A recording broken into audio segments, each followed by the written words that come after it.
Hey guys, I'm going to do a video for you today. This is going to be a little bit something different than what you're used to seeing on my channel, but I saw this the other day and I thought it was really neat and thought some of you guys might enjoy it or appreciate it as well. But like a lot of you, I have a here in our home we've got a large jar, I guess you could say. We put loose change in from just it accumulates over time, and then eventually we'll wrap it up, take it to the bank, cash it in, whatever.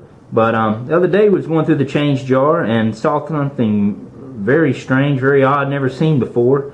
And I'm going to roll it in here in a minute. But as you can see before you, there's a dime and there's a penny. And the question is, what happens if you cross, what do you get if you cross the dime and the penny? What do you get? 11 cent coin? Well, let me show you. This is what you get. Check that out. Now, is that not the oddest thing you ever seen? I got to looking at that. I thought it was a dime at first, and then I said, well, it looks like a penny.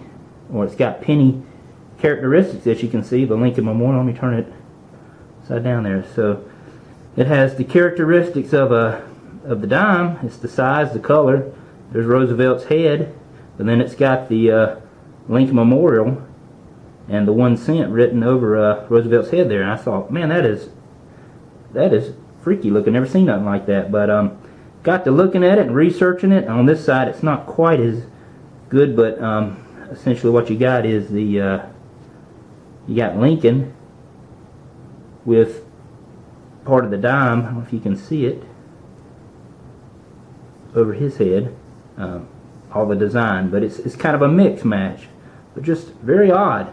Well, I got to doing a little research on it, and this particular it's quite a rare U.S. mint error that happens sometimes. And like I say, it seems to be fairly rare.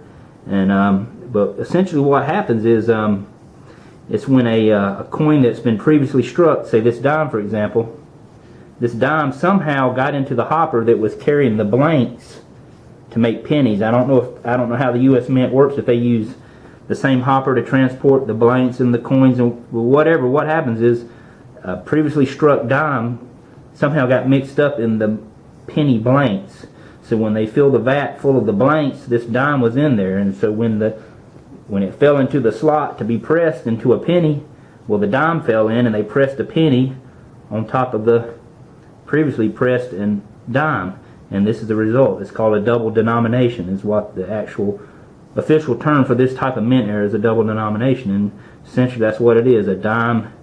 A previously struck dime fell into the hopper with the new penny blanks. As they pressed the penny, they pressed the penny right on top of the previously existing dime, and that's what you get. It's a combination of both. And the year and the date on it, you can see it on both sides. You're not going to be able to see it on my camera here, but it's 1984. You can see the date on both sides. You can see the date on the dime and the date on the penny are both 1984. And I just thought that was pretty neat. You don't see that a whole lot. Really strange, really rare. And so I'm going to probably hang on to this one. I don't know if it's worth anything, but very strange, very odd. You don't see that every day. And like I say, it can only happen on generally the coin, like the new coin being struck, the one that it's struck on has to be smaller. So, for example, if they were pressing quarters, a nickel could be pressed on a quarter could be pressed on a previously struck nickel. That's what I'm saying. The one that falls in the blanks to be pressed has to be smaller than the one that's being made. Therefore, the smaller dime was able to fit into the hopper there, where they goes into the die to be pressed into a penny. But just thought that was pretty cool. As you can see, it's really hard to see, but has the characteristics of both coins. Very plain on that side, but just something different, guys. Thought y'all might enjoy taking a look at that. What happens when you combine a penny and a dime? Well, this 11 cent coin, that's what you get. So anyways, pretty neat, guys. I appreciate you watching. Y'all have any comments or questions, or can tell me anything about it, I'd appreciate it. Y'all have a good one.